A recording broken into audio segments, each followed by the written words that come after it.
오늘 말씀드릴 내용들 키워드는 일단 첫 번째로 토지 가격 먼저 살펴보고 아까 좀 리뷰를 하긴 했죠. 금리가 되게 제일 중요하죠. 금리 그리고 시공비가 너무 많이 올랐어요. 그 내용들 그리고 시공사들의 수주 분위기도 좀 살펴보도록 하고요. PF가 점점 어려워지고 있습니다. 그래서 올해 많은 시행사들이 도산할 걸로 보고 있어요. 그리고 시공사들도 안정적인 수주를 하면서 적정 마진을 남기지 못하는 시공사의 경우에는 굉장히 경영이 어려울 거다라고 보고 있습니다. 분양대행사도 올해 내년 많이 힘들 겁니다. 왜냐면 PF가 일어나서 기표가 일으켜져야 사업이 간다는 얘기고, 사업이 간다라는 전제하에 분양대행사들이 수주 경쟁에 뛰어드는데, 올해 하고 내년에는 이 부동산 개발업계는 굉장히 어려운 시기가 될 거기 때문에 당연하지만 분양대행사들은 굶어 죽을 수도 있어요. 정말 어려울 수 있습니다.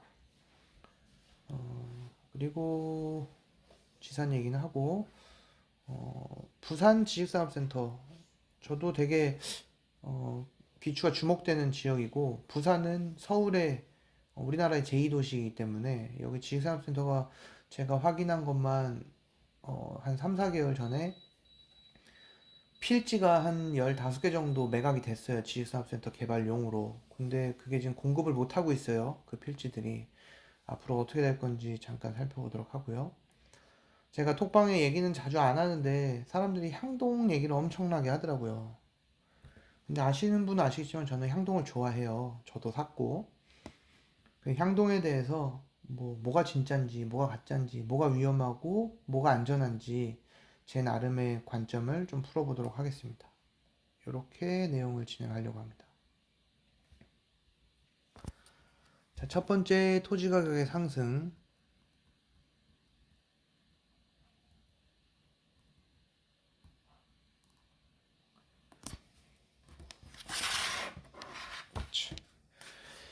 토지 가격의 상승을 이끌었던 지역은 두 곳이 있습니다. 지식산업센터에서만. 지식산업센터를 지을 수 있는 땅은 준공업 부지,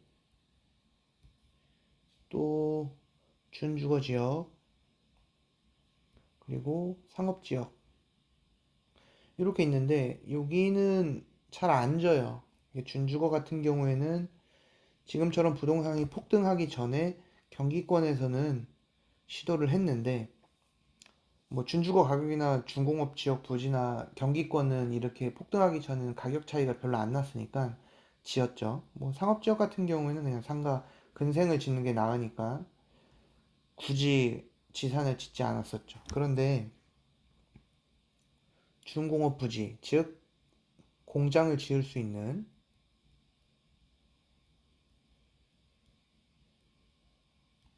이 땅이 서울에 어디에 다 몰려있죠? 바로 성수동과 영등포, 구로 가산, 그리고 양천, 가양, 마곡. 여기에 서울시 준공업 부지가 전부 몰려 있습니다. 그 중에 가장 많은 땅을 차지하는 게 성수동과 영등포, 구로 가산 이렇게 되죠. 이게 대부분을 차지하고 이 준공업 부지는 서울시 전체 면적의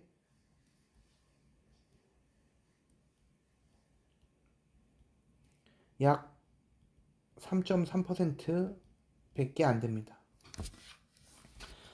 그냥 서울로 따지면 서울은 개발 가능한 땅이 이제 거의 없죠. 그래서 점점 뭐 위성 도시로 택지 개발이 펼쳐나가면서 도시개발 계획이 진행이 되고 거기에 자족 용지의 지식산업센터가 들어오고 하는 방식으로 지산이 한 3년 동안 펼쳐져 나갔는데 그렇게 펼쳐지니까 당연하지만 뭐 인허가 건수는 많아질 수밖에 없겠죠.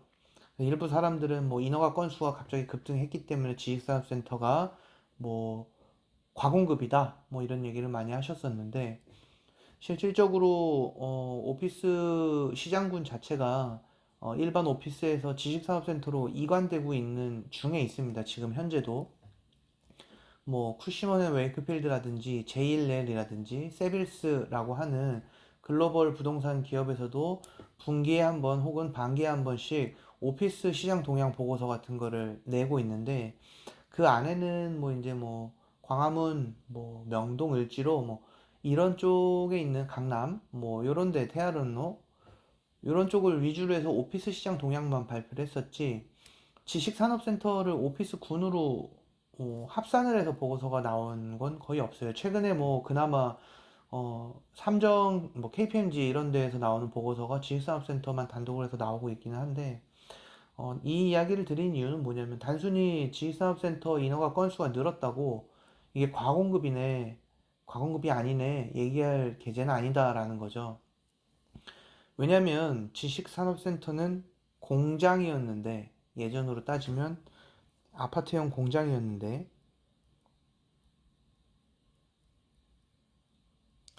여기에 입주 가능 업종이 많이 확대가 됐죠. 이 트렌드가 지식산업센터로 옮아왔다. 최근에 지식산업센터는 막 그 성남에 있는 저기 갑자기 지역 이름 생각 안 나는데, 막 지방에 있고 그렇지 않을 막 역세권이고 택지 중심에 있고 출퇴근이 용이하다는 얘기죠. 그러니 굳이 강남, 을지로, 명동, 태안로, 뭐 서초 이런 데로 사옥을 가지 않더라도 지식산업센터로 들어가면은 여러분 다 알고 계시는 여러 가지 혜택들이 있죠.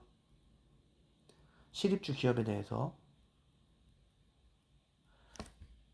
여전히 분양이 어렵다라고 하더라도 실입주 기업한테 분양이 잘 되는 이유는 뭐 법인 재무제표 3년치 보고 뭐 매출도 꾸준히 잘 나오고 뭐 자본 잠식 아니고 뭐 괜찮은 기업이다라고 은행이 판단을 하면 저기 자금을 90% 빌려줍니다. 그리고 서울 같은 경우에는 분양했을 시기의 분양가 대비 입주 시기, 입주 시점의 감정가를 해보면 가치가 더 오르는 곳도 많아서 뭐 110%까지 대출을 해주기도 합니다. 실입주의 경우입니다. 투자자는 해당 없음이에요. 그렇다 보니까 여전히 지식산업센터가 실입주 기업들에게 인기가 많은 것은 사실입니다. 그렇다 보니 시행사들이 분양이 잘 되니까 너도 나도 공급 대열에 합류를 했습니다.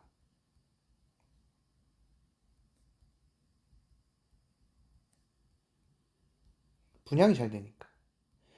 뒤에서 살펴보겠지만 분양이 잘 된다는 얘기는 시행사도 좋고 분양대행사도 좋고 돈을 빌려주는 금융권도 좋다는 얘기가 됩니다. 그리고 분양이 잘 되니까 공사비를 물릴 필요가 없이 일부 외상공사, 즉 유보율을 조금 높이더라도 시공사가 들어와도 돈이 안 물린다는 거죠. 그래서 최근에 3년 정도, 이때는 르네상스입니다. 예, 르네상스라는 단어가 맞는지 모르겠지만 여튼 시행사도 좋고 그리고 금융사도 좋고 시공사도 좋고 분양도 좋은, 모두가 돈을 버는 그런 시장이다 보니까 많은 시행사들이 공급 대열에 합류를 했어요. 그러면은 이 시행 사업은 당연하지만 제조업도 원자재의 가격 등락에 따라서 공급가가 바뀌잖아요. 지식산업센터는 앞단에서 살펴봤듯이 중공업 부지, 특히 서울 같은 경우엔 지을 수 있는데, 이 중공업 부지에다 지으려고 하다 보니 지으려고 땅을 찾으면 공급이 많다는 건 토지 가격 상승으로 이어지게 되죠. 따라서 이제 성수하고 영등포 토지 가격이 급등했습니다. 부르는 게 값이 됐어요. 그런데 지금 상황은 어떻게 됐냐면, 옆에 지도를 갖고 왔는데 성수동과 영등포의 땅에 단점이 있습니다.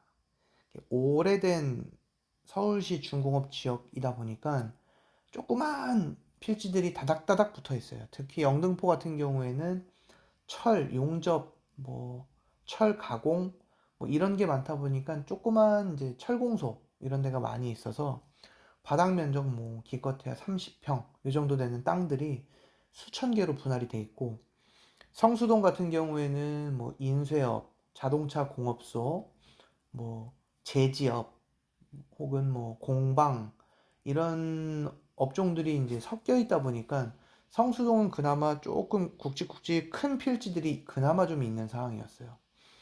그래서 성수동이 먼저 공급 붐이 일어나기 시작했고, 영등포는 지주 작업이 어려우니까 땅을 이를테면 지산 하나 웬만한 거 지으려면 그래도 한 1,500에서 2,000평 정도 되는 땅은 사야 되는데, 그 정도 땅을 살려면 수십에서 수백 명의 토지주를 설득해야 되잖아요. 그래서 공급이 좀 늦었어요, 영등포는. 성수동은 큰 필지들을 이제 눈치가 빠른 시행업자들이 빠르게 매입을 해서 공급을 했죠. 그게 지금 한참 들어가서 시세가 많이 올라 있는, 한참 영업 중인, 성업 중인 한 5년 전, 한 4년 전 이때 공급한 준공된 지 한 2년, 3년 차를 바라보고 있는 지식산업센터들입니다. 지금 성수동은 새로 토지를 매입을 해서 공급을 했을 경우에는 매입형 시행의 경우는 3,500만 원이 넘어가야 됩니다, 분양가가. 그러니까 이게 쉽지가 않아요. 했을 경우에 큰일 나죠. 잘못해서 분양이 안 되면 큰일 나죠. 지도를 보시면 여기 31번 필지, 제가 아는 땅은 아닙니다만 그냥 사거리에 면에 있는 네모난 땅이길래 제가 한번 면적 계산을 해봤더니 160제곱미터예요. 요게 평으로 환산하면 약 한 50평 정도 되나요? 이런 땅에 지식산업센터를 지을 수가 없어요. 50평 정도 되는 땅에 건축물을 올릴 수가 없죠. 하다못해 뭘 지으려면 적어도 요 정도는 해야 그나마 한 300평? 하려면 한 요 정도는 해야 그나마 한 600평? 600평을 토지 작업을 한다라고 하더라도 꼬마지산밖에 못 들어옵니다. 600평 땅에는 드라이브인도 불가능하고요. 지어봐야 이게 별로 재미가 없어요. 그럼 지으려면 어느 정도는 해야 되냐? 요 정도는 지어야죠. 요 정도는 토지 작업을 해야 뭔가 지식산업센터를 꽤 크게 지어서 여기다 SKV1이다 이런 이름을 짓다 생각공장이다 이런 거를 공급할 수가 있는데, 이제는 성수 영등포에 요 정도 땅을 작업을 해서 공급하는 건 거의 불가능에 가깝다. 현재 성수동의 토지 호가는 1.7억입니다. 평당. 아주 요지에 있는 역세권의 경우에는 2억을 부르고 있습니다. 1000평을 살려면 2천억이 필요해요. 토지 계약금만 할래도 200억입니다. 잔금은 1800억. 이거 이제는 공급하기가 쉽지가 않겠죠. 그래서 저는 성수동 지식산업센터의 분양가가 이미 서울의 웬만한 아파트 가격을 향해 치솟고 있기 때문에 4천만 원 넘기가 쉽지 않을 수 있다. 물론 넘을 수도 있어요. 그런데 저지선이 좀 있을 것 같고, 그런 심리적인 저지선이 등장하기 시작하면 분양이 어려워지고, 분양이 어려워지면 토지 가격이 꺾입니다. 아까 여기서 말씀드렸듯이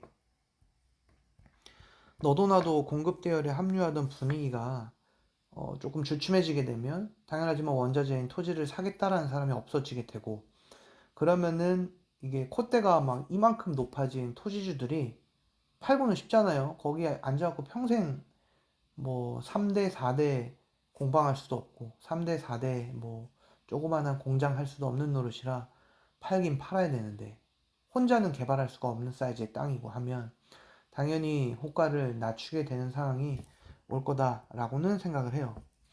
그런데 모르죠. 또 우리가 다 예측을 할 수는 없는 거기 때문에 성수동이 그 강변 쪽으로 시장이 바뀌면서 전략정비구역으로 바뀌고 초고층 아파트가 들어오게 되고 그 바로 뒤쪽이 성수동 중공업 지역이기 때문에 그 안에 주택을 공급하지는 않겠지만 서울시나 정부 차원에서 성수동 전체를 뭔가 어떤 주택이 아닌 어떤 클러스터화 시키는 기본 계획이 나오게 되면 더 오를 수도 있겠죠. 막 테헤란로처럼 될 수도 있겠죠. 근데 그런 것들을 기대하고 우리가 무언가를 몰빵하기에는 용자가 아닌 이상 쉽지가 않다. 그리고 현재는 PF가 굉장히 하기 어려운 상황이고 시공비가 급등했기 때문에 뭐 이를테면 우리가 석유를 가공해서 뭔가 플라스틱 제조업을 하는 업체인데 환율도 이렇게 높은 상황에서 원유 가격도 폭등했는데 사업을 확장하자는 얘기밖에 안 되는 거죠. 그거는 당연히 리스크 테이킹을 시행자 입장에서 하는 거기 때문에 현재 상황에서는 현재 상황에선 정말 쉽지 않다라는 얘기로 시작을 합니다. 앞으로 저는 이제 시행사를 경영하는 입장에서 자산운용사를 경영하는 입장에서 토지 가격의 급등 상승세가 조금 꺾이기 시작하거나 혹은 기존에 시행을 하기 위해서 토지를 매입한 시행사들이 올 연말에 PF를 일으키지 못해서 토지 잔금위를 지키지 못해서 이게 NPL 시장으로 막 쏟아내려 나오면 제 입장은 줍줍해서 새로운 시행의 기회를 찾을 수도 있겠다. 향후 2년 안에 그런 생각을 하고 있습니다. 그래서 저는 요즘에 조용히 있어요. 그냥 돈 생기면 모으고 법인에 계속 잉여금으로 냅두고 계속 사람 만나러 다니고 뭐 좀 한가할 때 쉬고 이러고 있습니다.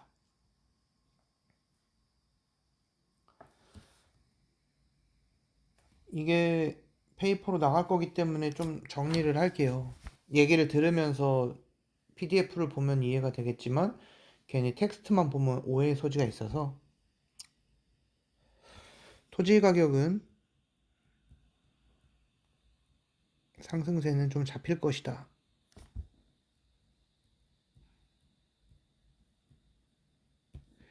성수 영등포 시세가 안정화되면 뭐 안 오른다 떨어진다 그런 얘기 아니에요. 나중에 또 뭐라고 하지 마세요. 안정화되면 공급이 주춤해지고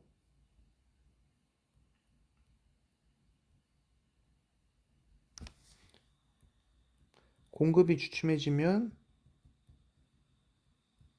토지 가격은 내려온다. 네, 요게 이제 첫 장의 내용입니다. 자, 그 다음에 금리에 대해서 이야기를 해볼게요. 금리는 보통 이제 뭐 증권사 혹은 금융사 다니는 이런 거시경제 지표를 자주 살피는 분들이 얘기하기로 뭐 말이 다 다르긴 한데 저는 어, 금융채 5년물을 참고로 합니다. 금융채 5년물이 이제 기준금리의 선행지표라고 판단을 합니다.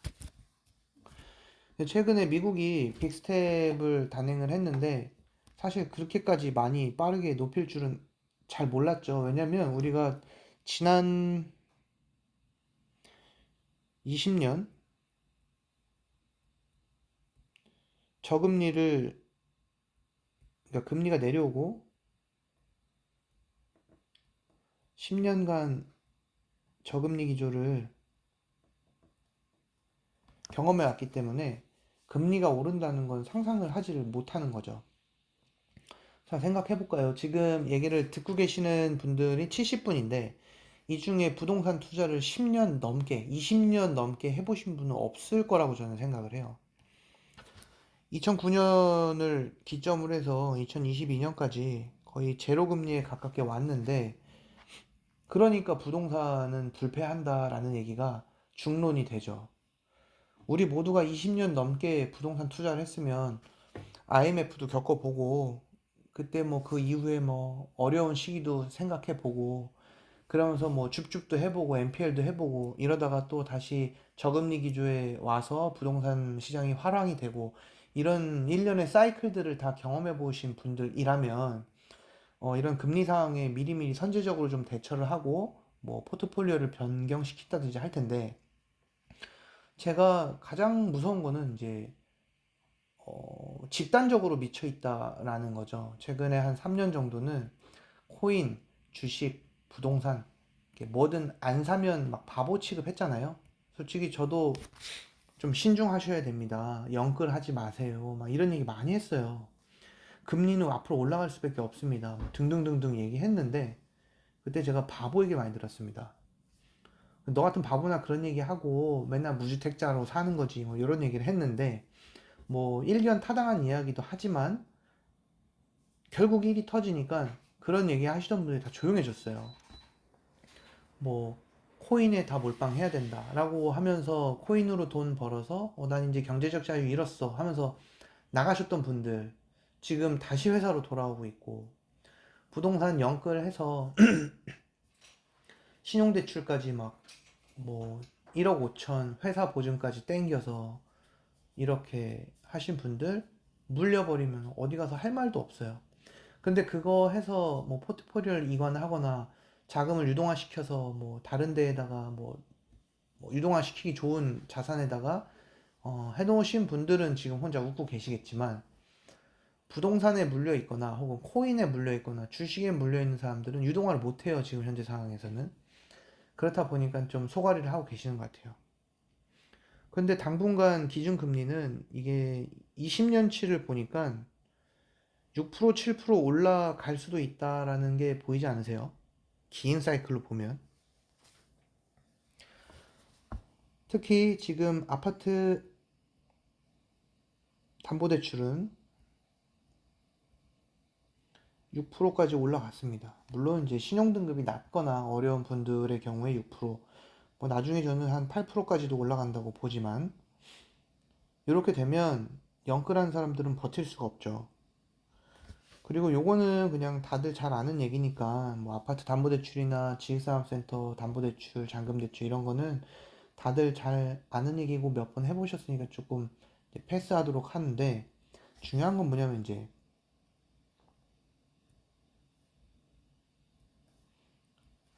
이게 중요합니다. 프로젝트 파이낸싱, PF, 금리, 조달 가능성, 부실 우려, 정부 개입 또는 관리, 눈치 보기, 눈치 보기는 알아서 기기. 이게 지금 부동산 업계에서는 가장 중요한 것 같습니다. 이 PF는 프로젝트 파이낸싱이라고 해서 A라고 하는 시행자가 토지를 매입해서 이런 건물을 짓는데 돈은 없어요. 그러니 이런 건물을 지을 거를 장래에 가치를 감안해서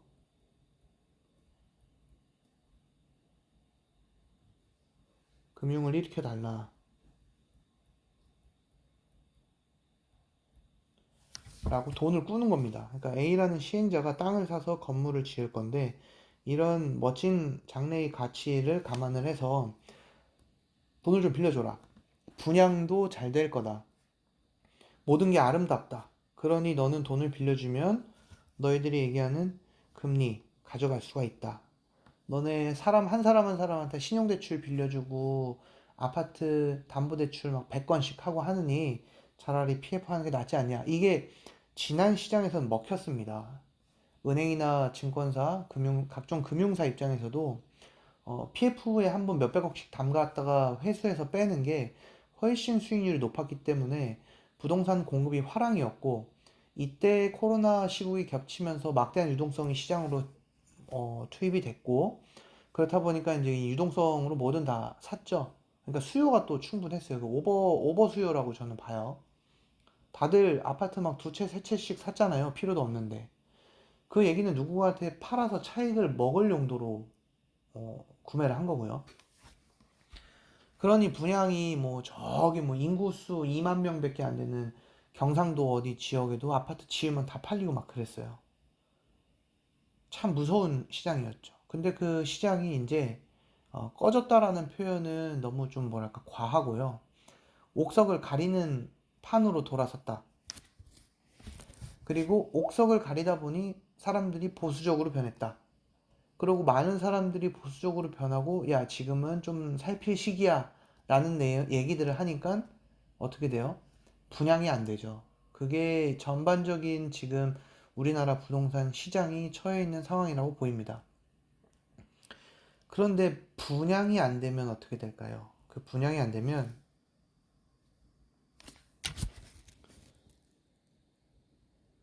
분양이 어려워진다. 이게 부동산 시장에 굉장히 많은 영향을 미칩니다. 분양이 어려워진다라고 하면 PF, 즉 금융 조달이 안 됩니다. 분양이 어려워지면 그 지역의 거래도 떨어집니다. 거래가 안 되면 감정가도 높게 받질 못해요. 답보 상태가 되죠. 분양이 안 되면 토지 거래가 안 됩니다. 분양이 안 되면 시행이 줄어듭니다. 공급이 줄어듭니다. 이 분양이 어려워진다라고 하는 것 때문에 일단 그 무언가 부동산이 공급되기 위한 가장 중요한 금융 조달이 지금 불가해진 상황이고요.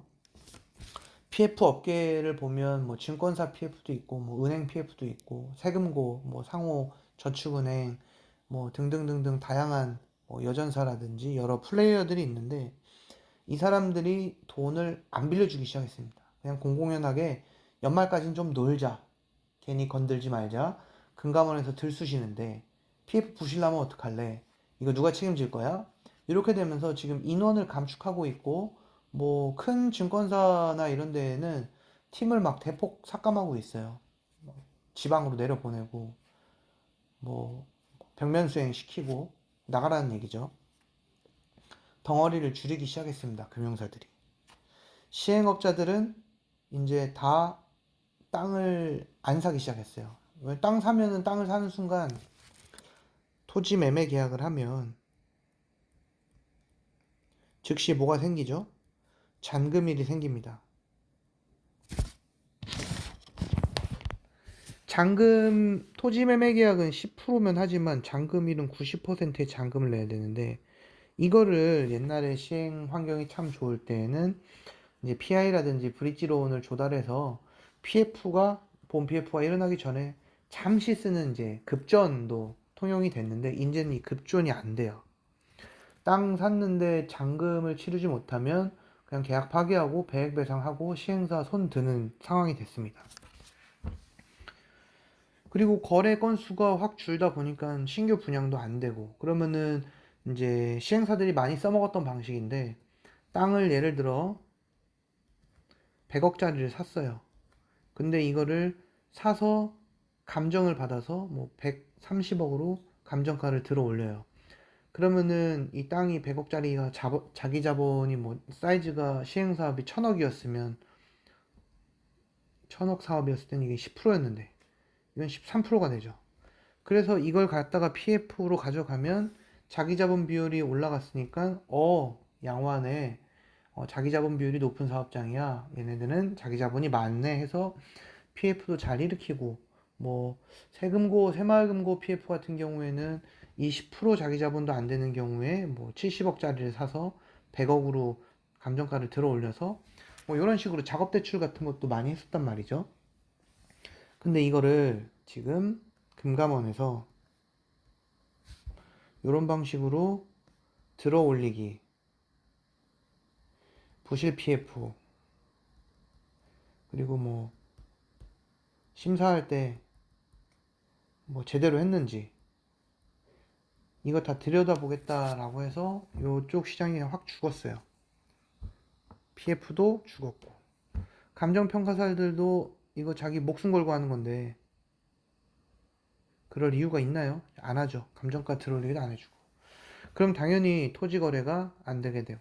누가 땅을 사겠어요? 땅을 사서 묵혀놓으려면 저점에 사는 게 묵혀놓는 거지. 지금 같은 토지 가격 고점에 땅을 사서 묵혀놓는 건 사실 인제는 정말 쉽지가 않죠. 그래서 최근에 인창건설도 부지를 다 매각했습니다. 그리고 주택사업으로 변경하는 것 같아요. 이 부지를 누군가 샀죠. 누군가 사서 시행을 합니다. 그러면 당연하지만 고분양가. 인창건설이 원가의 토지를 매각하지 않았을 거 아닙니까? 그래서 조금 더 웃돈을 주고 샀기 때문에 분양가는 더 올라갈 수가 있겠죠. 분양가가 더 올라가면 지금 같은 분양시장에서는 분양이 어려워지고, 그래서 요즘에는 제가 신규 분양을 받아야 되냐 말아야 되냐 고민하시는 분들한테 자꾸 말씀을 드리는 게, 기본을 지키시라. 근데 이 기본은 지키려면 잣대가 있어야 되고, 이 잣대는 나만의 것이어야 됩니다. 그래서 이 잣대를 설명하기 위해서 오늘 이따가 분양 사이드에 계시는 분들의 얘기를 좀 할 거예요. 그리고 전문가에 대한 얘기들을 할 거고. 진짜 전문가는 없어요. 그럴 수가 없어요. 부동산 업계는 특히. 부동산 업계에서 뭐 토지 거래도 많이 해보고 PF도 해보고 PF 플레이어도 해보고 뭐 선중우순위 참여도 해보고 분양대행사도 운영해봤는데 시행사업도 해봤고 MPL도 취급해보고 중개업소도 경영해봤고 거시경제에도 지식이 해박해서 부동산에 대해서 완벽히 예측을 할 수 있는 사람은 전 세계에 아무도 없어요. 각각 분야별로 전문가는 있을 수 있겠죠. 전반적인 것들을 전부 통섭을 해서 통달을 해서 얘기해 줄 수 있는 사람은 없다라고 생각하셔야 돼요. 그래서 여러 전문가들의 얘기를 들어보고 그 전문가들이 공통적으로 하는 얘기들이 있을 것이고 분야가 다를 텐데, 그런 내용들을 학습을 해서 내 것으로 만든 후에 나만의 잣대, 관점을 만드는 게 더 중요하지, 이거 사도 돼요? 이거 사면 되나요? 이런 얘기는 정말 위험합니다. 왜냐면 부동산이 편의점에서 과자 사 먹는 게 아니기 때문에 최소 투입 금액이 수천만 원에서 수억 원이 들어가는데, 그거를 남 얘기 듣고 샀다가 나중에 원망도 못 해요. 그렇기 때문에 자기만의 기본 잣대, 관점을 갖는 게 중요하다는 얘기를 다시 한번 드립니다. 여튼 PF를 얘기를 했고 금리에 대해서 얘기를 하다가 여기까지 흘러왔는데, 일단 이런 금융사들은 연말까지 좀 관망하자 라고 하고 있어요. 그래서 지금 막 발등에 불 떨어진 시행사들이 뭐 언제 분양 예정, 언제 얼마의 분양 예정, 뭐 생각나는 현장들이 있으시죠? 그 현장들이 지금 PF를 못 일으키고 있습니다. 다 밀렸어요. 뭐 내년에 분양한다라고 하는데 체력이 있는 데는 버틸 것이고 체력이 없는 시행사는 사업권 매각할 겁니다. 그리고 금융사들은 이 PF 상품을 판매를 하는데, PF 상품의 한 사이클은 최소 사이클 회수까지 3년, 길게는 4년이에요. 그렇다 보니 당연하지만 장기적 금리 상황을 선반영해야 됩니다. 금융사들은 앞으로 기준금리가 한국은 3%까지 올라갈 거다라고 보고 있어요. 금융사들은. 이 사람들은 거시경제만 살피는 사람들이다 보니까 꽤 정확하겠죠. 그리고 외신에서 본 한국의 기준금리 적정도 3%에서 3.5%까지 봐요. 근데 대부분의 이제 외신들은 3%가 적정할 것이다 라고 보고 있습니다.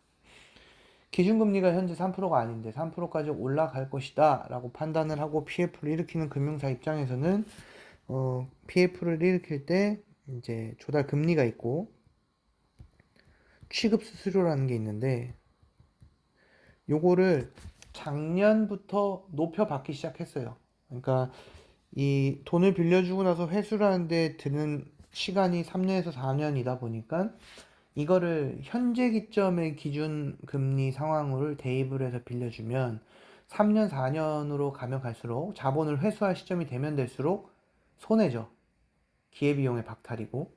그렇다 보니까 금리를 선반영해서 금융비용이 최근에 급등을 했었는데, 이제는 이마저도 안 합니다. 왜냐면 이제 정부에서 도끼눈을 뜨고 보고 있기 때문에 굳이. 그리고 금리가 3%까지 기준금리가 더 오를 건데 지금 PF를 일으키면 손해잖아요. 돈을 쓰면 쓸수록. 그래서 보수적으로 시장이 변했습니다. 공급 사이드에서. 그렇다 보니 당분간 금리가 이제 안정되기 전까지는 공급이 굉장히 눈에 띄게 줄을 거예요. 아파트, 뭐 상가, 생숙, 지식산업센터 전부 공급이 확 줄을 겁니다. 공급이 줄면 우리 같은 사람들은 호재 아닐까요? 호재가 맞습니다. 왜냐?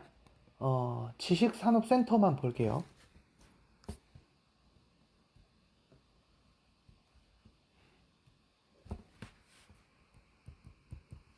아파트는 몰라요. 전 아파트 잘 모릅니다. 지식산업센터는 수익형 부동산이죠. 지금 뭐 금리니 뭐니 이런 거 걱정하기 전에 옛날에는 사람들이 뭘 걱정했죠? 공시를 걱정했어요. 공시를 걱정하다 보니까 과공급을 걱정했고요.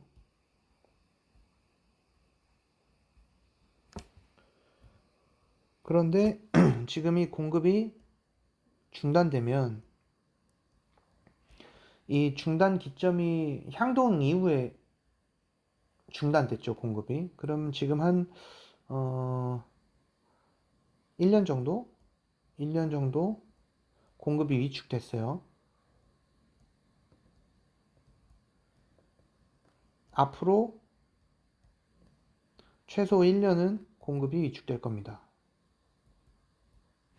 그럼 합 2년 정도가 공급이 줄어들게 되면 이 공실에 대해서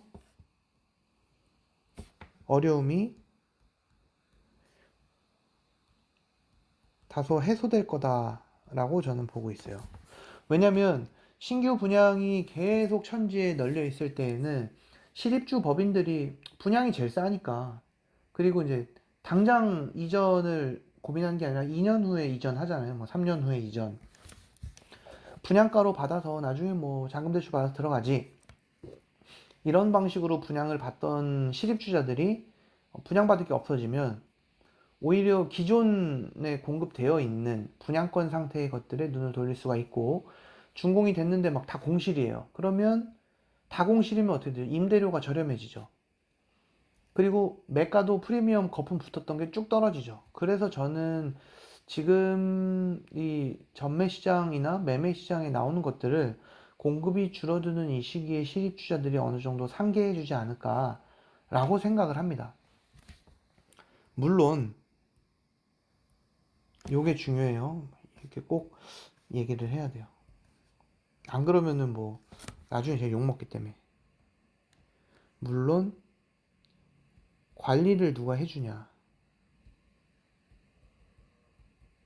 관리라고 하면 전매, 임대, 매매,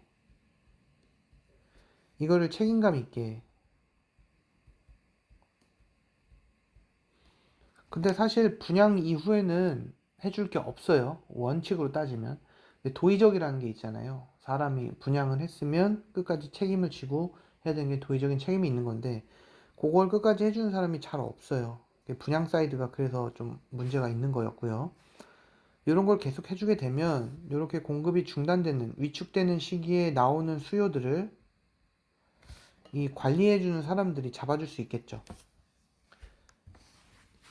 그러면은 그 공실이 길어지는 지역, 공실이 길어지는 건물에서도 누군가 이렇게 관리를 해주고 발품을 팔아주고 하면 어, 똑같은 건물, 동일 지역에서도 누군가는 승자가 되고 누군가는 고통을 겪게 되겠죠. 지수사업센터는 또 수익형이기 때문에 금리에 민감한데, 요거는 영끌을 하셨거나 공시를 버틸 여력이 없는 분들은 좀 주의 깊게 들어주세요. 수익형 부동산은 금리에 민감할 수밖에 없는데, 이 모든 수익률표에는 준공 즉시 바로 임대가 맞춰진다라는 걸 전제를 하고 있어요. 준공 즉시 임대가 맞춰지면 임대 시 보증금이 회수가 됩니다. 이게 취등록세랑 상계가 돼요. 대략.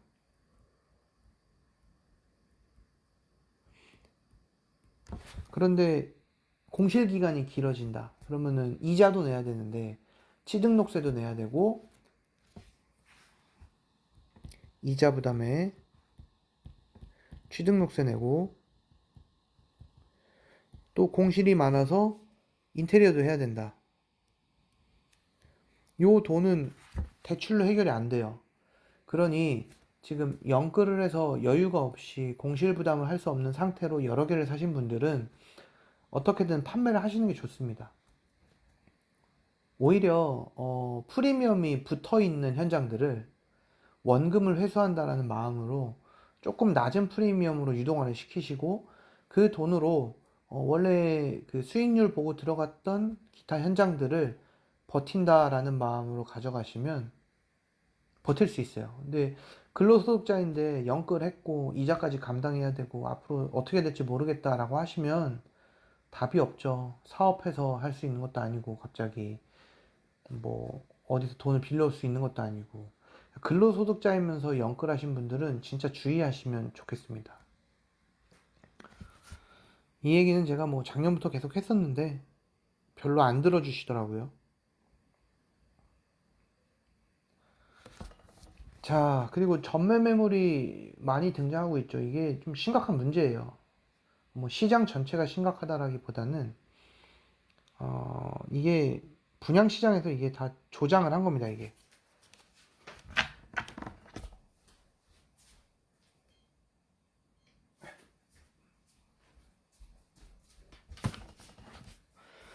주식산업센터는 원래 임대를 맞춰서 장기적으로 보유하면서 가져가는 이제 소자본, 임대 수익. 그래서 뭐 월 한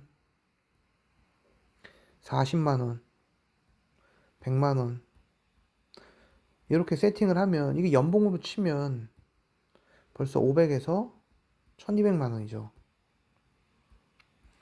이게 실투금이 예전에는 5천만 원이면 가능했어요. 이런 식으로 가져가다가 임대를 맞춰서 매각하는, 이때 이제 매수인들은 저금리 시장이었으니까 안정적인 임대 수익. 이런 분들은 뭐 10개씩 샀습니다. 막 20개. 은행에 넣어 놔봐야 돈이 안 되니까. 근데 이 시장이 깨지기 시작한 게 분양이 좀 과열되면서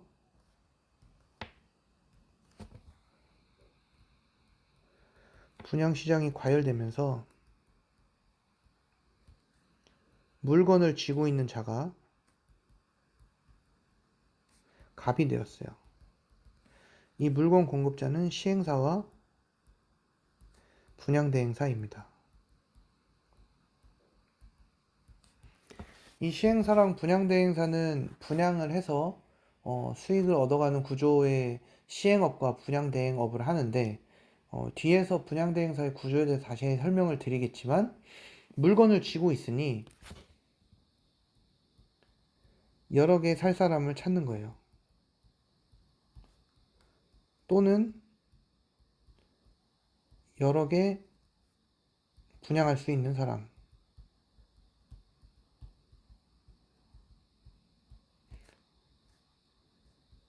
그런데 이 실행사랑 분양대행사는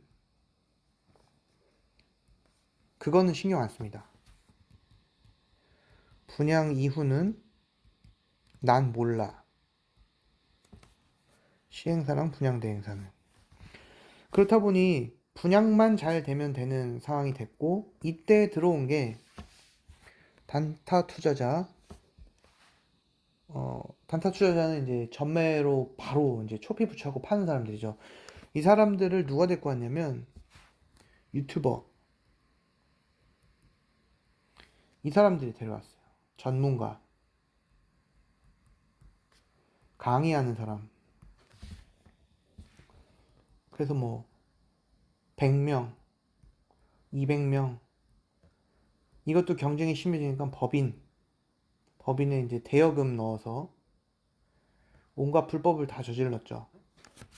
이거 법인으로 해서 투자하면은 나중에 문제 생겨요. 왜냐면 법인에 들어온 비용으로 자산을 취득한 후에 분양권 상태의 것들을 상당한 이익이 있을 수 있음에도 불구하고 이걸 다시 쪼개기로 나눠주게 되면 누가 신고하게 되면 그 배임입니다. 배임. 법인이 가져가야 될 재산상의 이득을 주주가 아닌 제3자에게 나눠준 거잖아요. 그런 경우에는 배임이 됩니다. 아무튼 이런 식으로 물건이 그냥 순삭이 됐어요. 아무도 모르게 물건이 이제 시중에 나오지도 않고 그냥 증발해 버리는 상황으로 분양이 됐습니다. 이 사람들은 목적이 이거였어요. 단타. 그런데 기존의 이 지사업센터 시장은 당연하지만 이렇게 그 적은 실투금으로 레버리지를 극대화해서 임대 수익을 가져가는 그 임대형 투자 시장이었는데 이렇게 차익형 단타치기 사람들이 들어오면서 발생한 문제점들이 무분별한 찍기,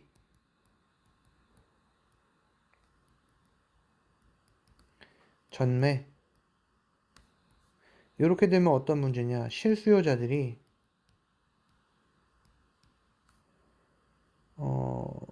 분양을 못 받아요.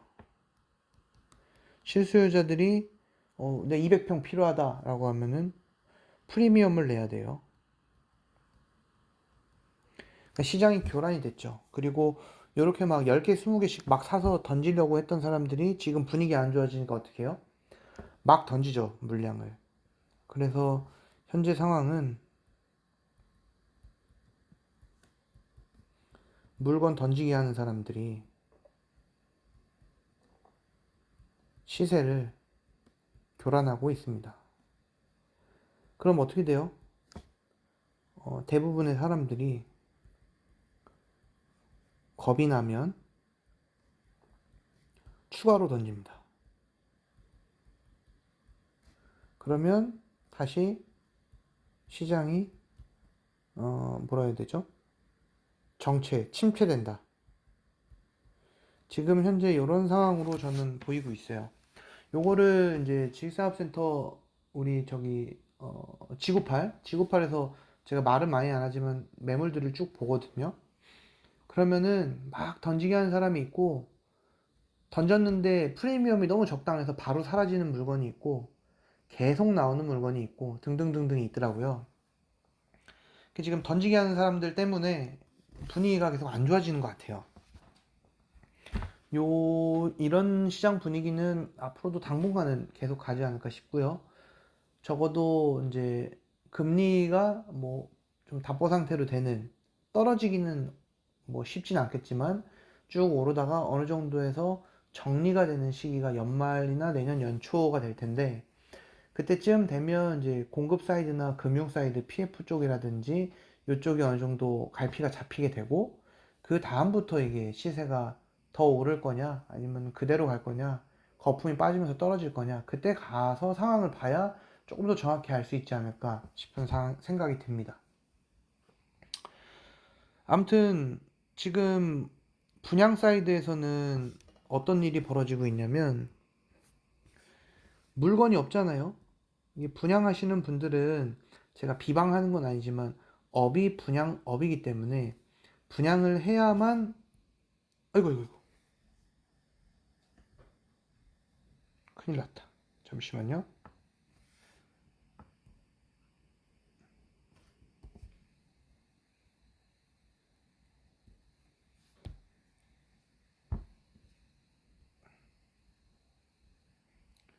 다시.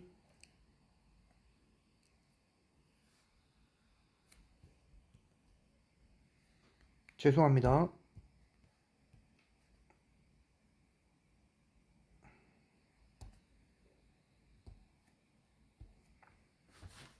보이시죠? 화면.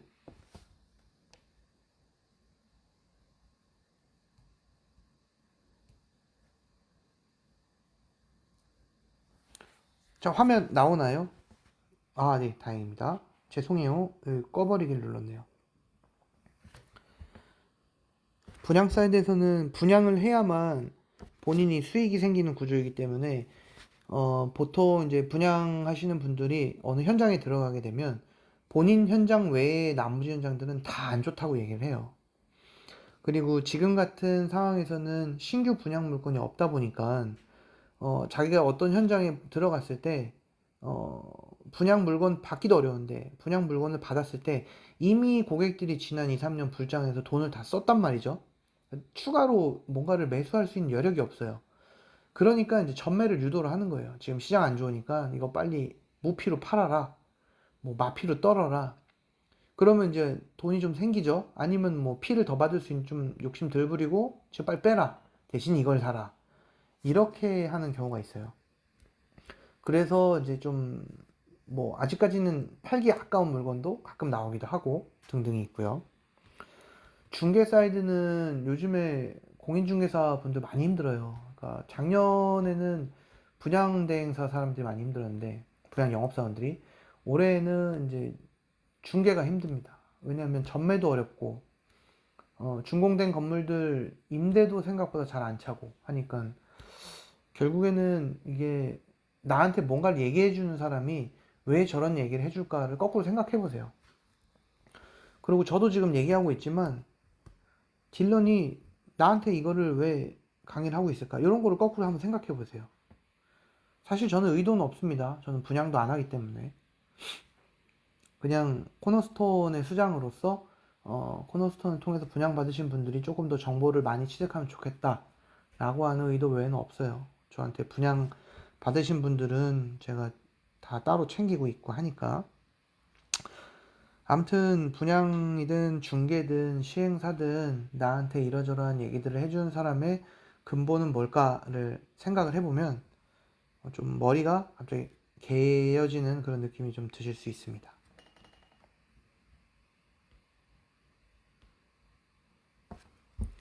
그리고 아까 했던 얘기네요. 요거를 기억하자라는 거죠. 지식산업센터는 임대수익형 투자 시장이었다. 당연하지만 아파트 투자를 한 3, 4년 전만 해도 직장인들이 막 아파트를 몇 채씩 사기는 어려웠어요. 거의 뭐 전업 투자처럼 모든 돈을 짜내고 짜내서 아껴 쓰고 해서 모아서 투자하는 분들이 지금 많은 돈을 버셨고 대단하다라고 저는 생각을 하지만 한 3, 4년 전만 해도 아파트를 몇 채씩 사서 보유를 하고 갭투를 하고 뭐 팔고 이렇게 하는 건 진짜 많은 공부를 했었어야만 했죠. 그럴 때에 너무 이런 아파트 투자는 부담이 돼서 하기 어려웠던 분들이 3, 3, 5 아는 사람들만 했던 소액 투자, 소액 임대이익을 실현했던 시장이 바로 지식산업센터 시장이었다라는 걸 기억해 주시고 지식산업센터 투자는 차익형으로 접근하시면 절대 안 됩니다. 너무 위험해요. 그러다가 차익이 안 붙으면 어떡할 건데요. 부족한 급여 소득을 보완한다. 그러니까 내가 월 임대 수익이 이거저거 다 떼고 나서 몇십만 원 남았다. 그걸 연봉으로 환산을 하면 내 연봉은 매년 쥐꼬리만큼 오르는데 내가 이거 뭐 두 개, 세 개 사서 이렇게 급여 소득 외에 수익을 만들었다. 그게 얼마나 기쁘고 행복합니까? 그러면서 직장은 꾸준히 오래 다니고 뭐 이런 형태의 투자처라고 이해를 하시면 돼요. 원래 그랬어요. 그리고 2019년도, 2020년 초까지만 해도 수익률표가 시세 차익분이 반영이 안 되는 이유가 시세 차익은 생각을 안 했어요, 원래. 2019, 2020년 초만 해도 수익의 시세 차익은 없었어요. 그냥 준공되고 나서 임대까지 맞춰지면 평당 한 50 붙지 않냐, 준공 후. 임대도 맞춰지면 평당 한 50만 원 정도는 붙지 않겠느냐. 그래서 이 사이클이 전매로 뭐 차익 보는 거는 생각도 안 했고, 임대를 맞춰서 임대 수익을 꾸준히 보다가 한 2년 이후 뭐 양도세가 이제 좀 줄어드는 혹은 없어지는 시점에서 피를 평당 한 50만 원 붙여서 평당 50만 원 붙이는 게 뭐 한 분양받고 나서 3, 4년 후면 일반적인 시세겠죠. 그러면 이제 안정적으로 엑시트를 하는 거죠. 그런 어떤 시장이었는데 지금은 너무 과열이 돼서 주의하셔야 됩니다. 자금이 물릴 수 있어요.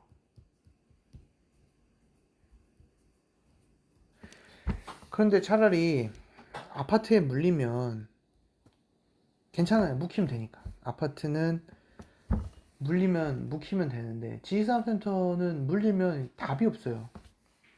아파트의 경우에는 임차인 구하기가 쉽습니다. 그런데 지산의 경우에는 임차인 구하기가 어려워요. 그리고 의존해야 됩니다. 누구한테? 부동산과 영업사원한테. 아파트는 물렸는데 반전세를 놓든 전세를 놓든 이거는 부동산 빼고도 할 수 있어요. 직접 가능. 그런데 지식사업센터는 불가능. 직접 불가능. 요게 차이입니다. 수익형 부동산과 이제 아파트의 경우 부동산 없이 직접 가능한가? 직접 불가능한가? 아이쿠. 중간중간에 질문을 해주시는데 제가 오늘은 듀얼 모니터가 아니라서 바로 질문에 답변은 어렵고요. 이따가 이제 내용 끝나고 나서 한 번에 모아서 하도록 하겠습니다. 그리고 지금 시기는 저도 지산을 한 10개 정도 샀는데 저는 다 등기를 칠 생각이에요. 솔직히 조금 솔직한 마음으로는 시장이 이렇다 보니까 몇 개 정도는 팔아서 그냥 유동화 시키고 싶어요. 제 거는 마피프트콘 하나도 없고 대부분 다 마지막으로 제가 매수한 게 향동 8블럭 드라이브인이었으니까 그 이후로는 이제 뭐 다른 사업하고 뭐 하느라 못 받았는데 저는 뭐 분양을 1년 정도 했었고 그때 같이 분양을 받았던 고객분들이랑 의리를 지킨다라는 어떤 그런 입장에서 그냥 다 등기를 치고 같이 임대를 맞출 생각입니다. 요즘 같은 시장에서는 막 너무 힘들어 해봐야 도움될 것도 없고요.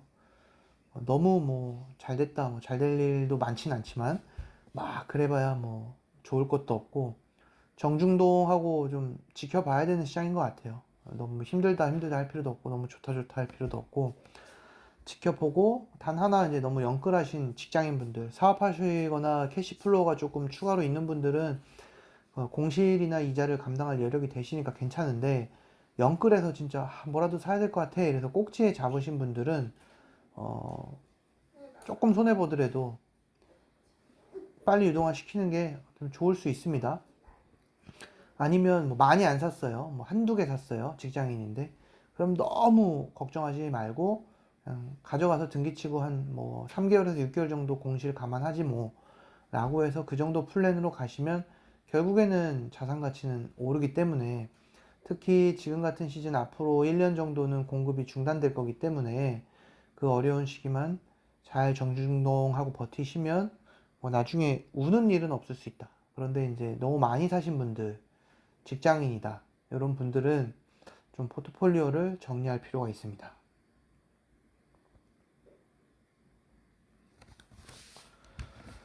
지역별로 어떤 움직임이 될 건지 요거는 참 예측하기가 쉽지는 않아요.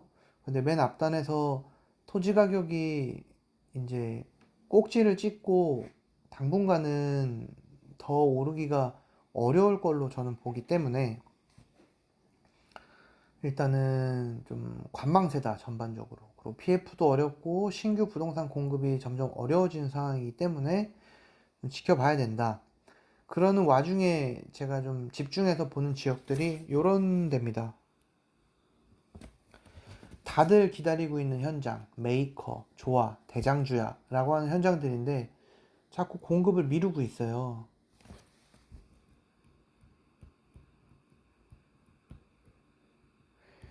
공급이 지연되는 이유는 여러 가지가 있겠지만 첫 번째,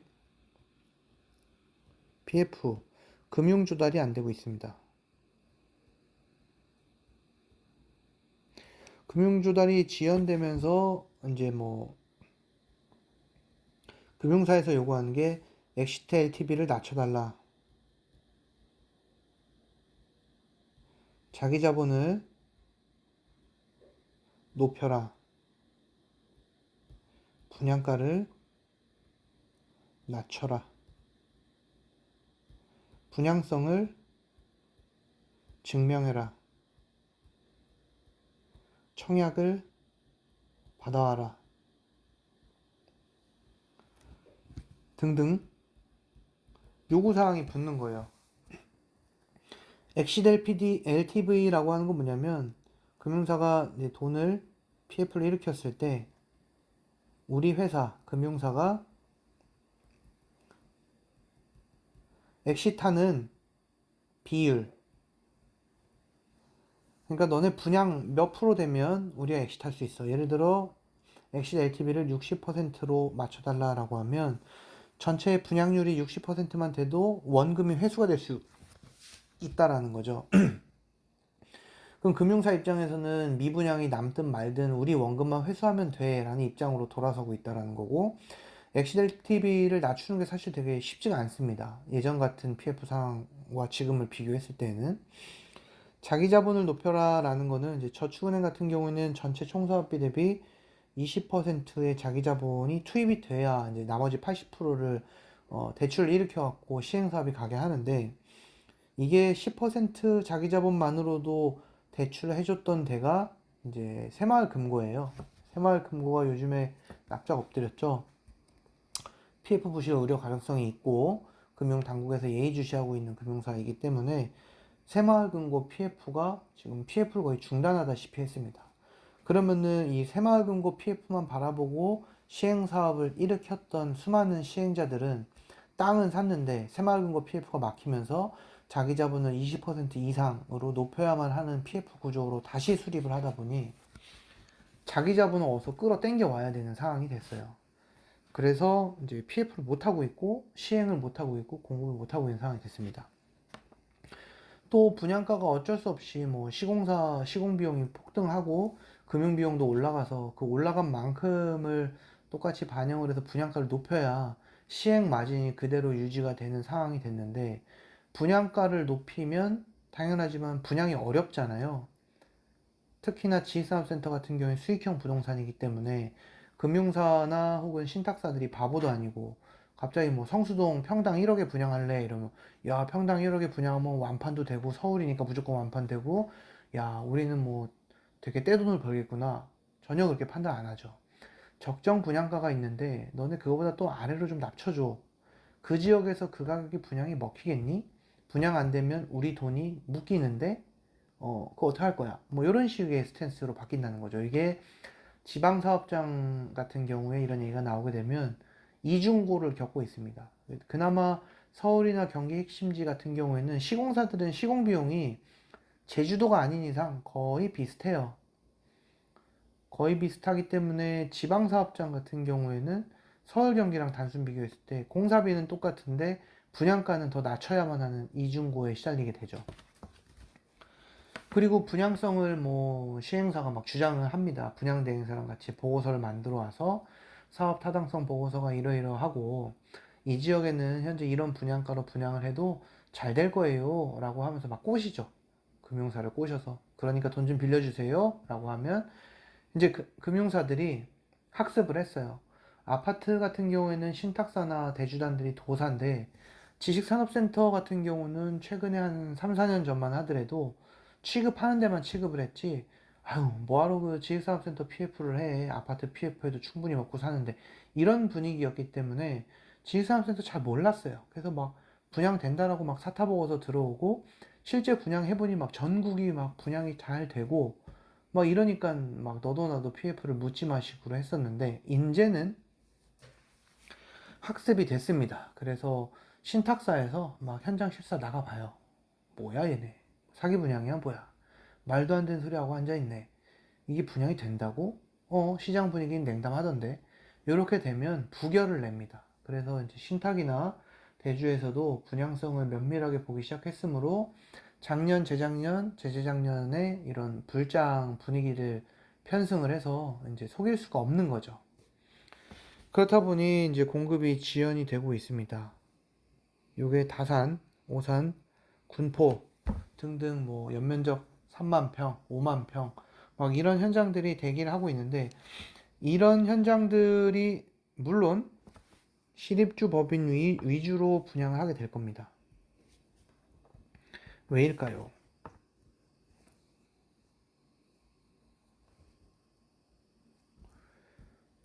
자, 이해관계자별로 설명을 드릴게요. 캐시플로우.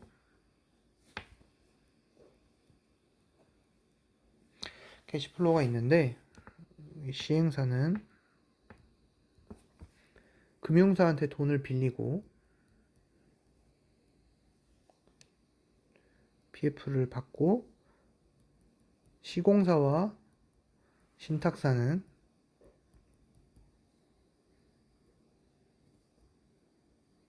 이렇게 연대 보증을 합니다.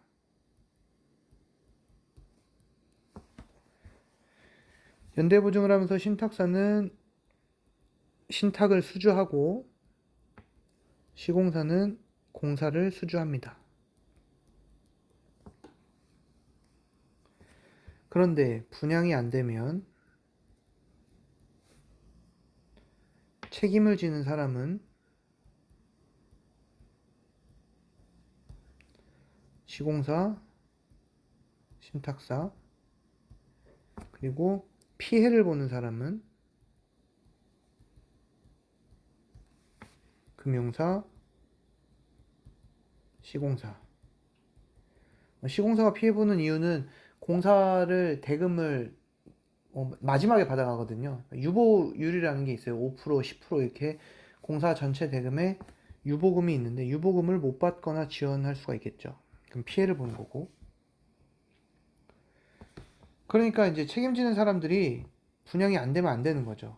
그런데 여기서 한 발 더 나아가서 잔금의 이슈가 없느냐.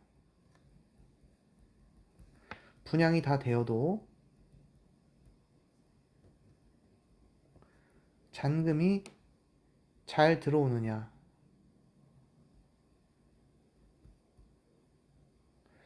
요거를 따지기 시작했습니다. 그러면은 잔금이 잘 들어오는 사람은 투자자랑 실입주랑 누가 더 좋을까요?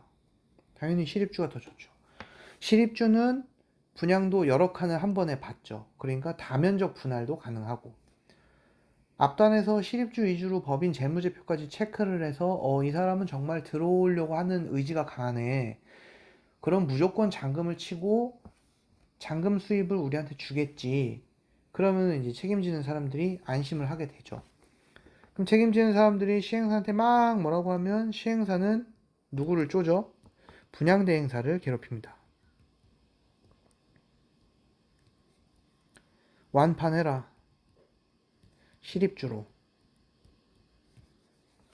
그럼 분양대행사는 또 누굴 쪼죠? 영업사원들 막 쪼죠. 실입주로 가져와라. 법인 재무제표 가져와라. 등등등등 다 가져와라. 그렇게 이제 실입주 위주로 분양이 됩니다. 근데 이거는 어떻게 보면요. 제가 지금 요 위에서 얘기했던, 아이고,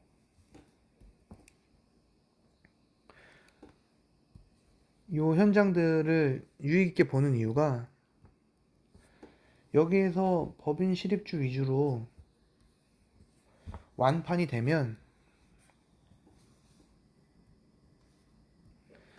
오히려 시장이 살아날 수도 있을 것 같다라는 생각이 들어요. 지금은 잠깐 어둡지만 대형 면적 신규 현장이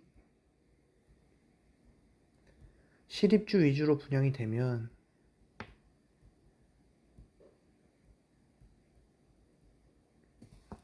투자자가 못 들어가게 되면 지금 남아있는 공급들이 다 상쇄가 되죠. 그리고 앞으로 한 향후 1년 정도 공급이 계속 없을 것이고, 그러면 지금 시장에 돌고 있는 전매 물건들이 그 사이에 준공이 되고, 그러면은 시장 안에서 구할 수 있는 공실량이, 총량이 생각보다 많지 않을 수도 있다는 거죠.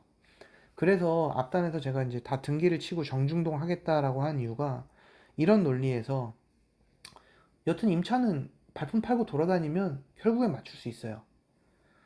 저 같은 경우는 제가 2020년도에 분양했던 내 고객만 잘 챙기면 돼요. 근데 그게 이미 다 잘 됐어요. 피도 다 붙었고.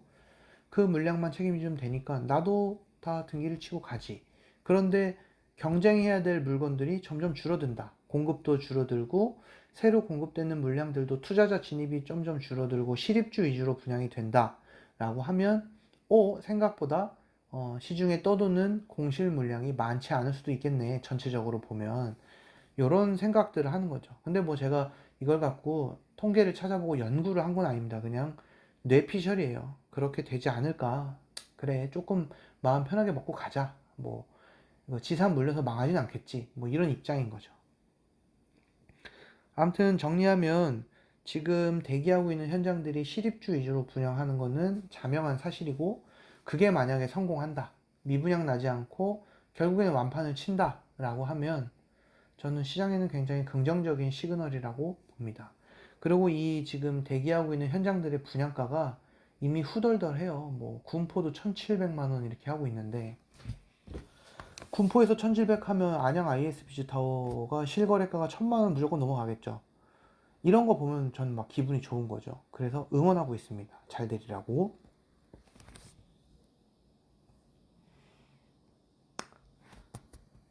그래서 앞으로 투자를 계속 하실 분들은 신규에 진입한다라고 하면 서울은 공급은 계속 될 겁니다. 공급은 되는데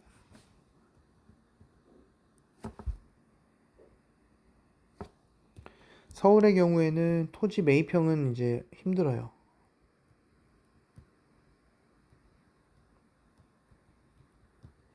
왜냐면 토지 가격이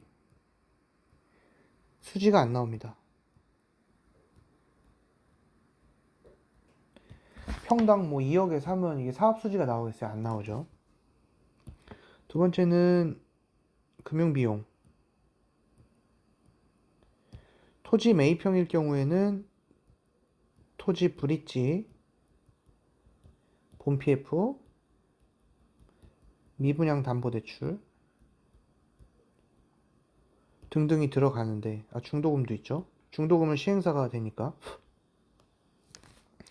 근데 이걸 다 대고 시행을 하기에는 지출이 너무 많아서 사업 이문이 남지 않기 때문에 공급이 어렵습니다. 그래서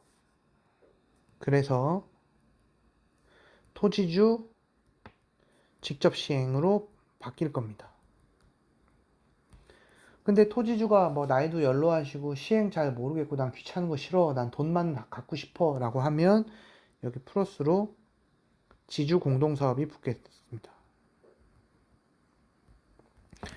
근데 뭐 예를 들어 성수동이랑 영등포에 땅을 1,000평 이상 갖고 있는 분이 바보는 아닐 거 아니에요. 뭐 평생 사업하신 분이고 사기꾼 걸러낼 줄 알기 때문에 지주 공동사업을 제안하는 다양한 시행사들이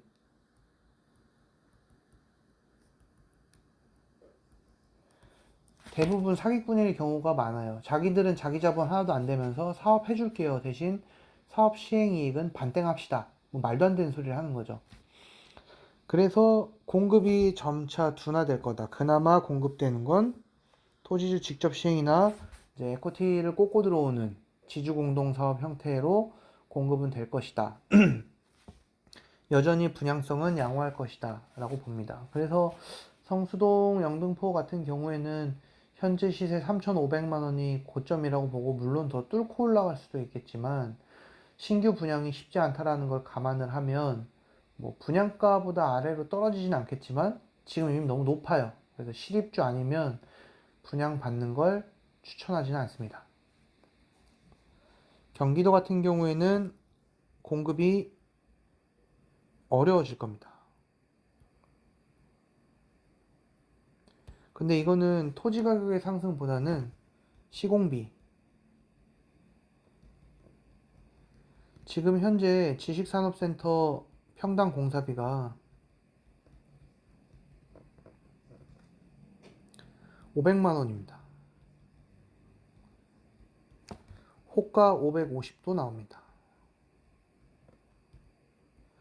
550을 부른다는 거는 니네 할렘 하고 말렘 말어, 시공사가 이제 배짱 튕기는 거예요. 니네 그거 돈 될 돈 없잖아. PF도 못 일으킬 거고. 이러니까 그냥 수주 안 할래? 이러고 그냥 던지는 거죠. 이 시공비가 상승을 하면 당연하지만 사업비가 늘어나죠.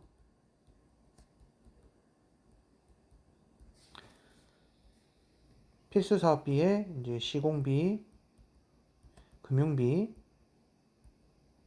마케팅비가 있는데 얘네가 지금 다 올랐어요. 그런데 땅을 뭐 70억에 샀다고 쳐요.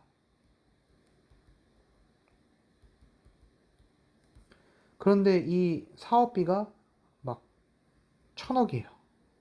2,000억이고. 그러면은 토지 매입비 합치면 전체가 1,070억에서 2,070억이죠. 여기에 자기 자본은 꼴랑 70억인데 전체 퍼센테이지로 따지면 뭐 몇 프로죠? 10%가 안 돼요. 10% 미만. 이러면 PF가 일어나지 않습니다. 자기 자본을 더 때려 부어가지고 이제 자기 자본을 인정받아서 비율을 지금은 이제 자기 자본을 20%는 맞춰줘야 PF를 일으켜줄까 말까 하는 상황이기 때문에 경기권은 이제 공급도 어렵고 분양도 안 될 거예요. 지금 공사비를 평당 500만 원, 550에 공사를 하면 분양가가 최소 1,000만 원이 넘어갈 텐데, 왜냐면 마케팅 비용도 들어가고 토지 매입이 들어가고 등등등등 다 들어가니까. 그러면은 지금 상황에서 경기도 그것도 핵심지도 아닌 데다가 희쭈구리한 데다가 분양가 1,000만 원 넘게 해서 분양한다? 라고 하면 분양이 안 되겠죠. 이런 시장으로 가고 있고, 아까 말씀드렸지만 이 금융업계에서는 PF는 지금 좀 쉬자, 이제 뭐 그동안 한 2, 3년 인센티브를 많이 먹고 살았지 않냐, 웬만한 딜은 그냥 검토하지 말자, 이런 분위기가 있습니다. 서울 그것도 아파트 1군 시공사 붙인 거 아니면 거들떠 보지 말자, 이런 분위기로 바뀌고 있고요. 최근에 핫 이슈죠. 둔촌주공 같은 경우도 7천억을 조달을 해야 되는데 그거를 조달할 금융사가 우리나라에 없습니다. 그래서 결국에는 금융을 못 풀고 이제 좀 안 좋게 끝났죠. 아무튼 그런 상황입니다.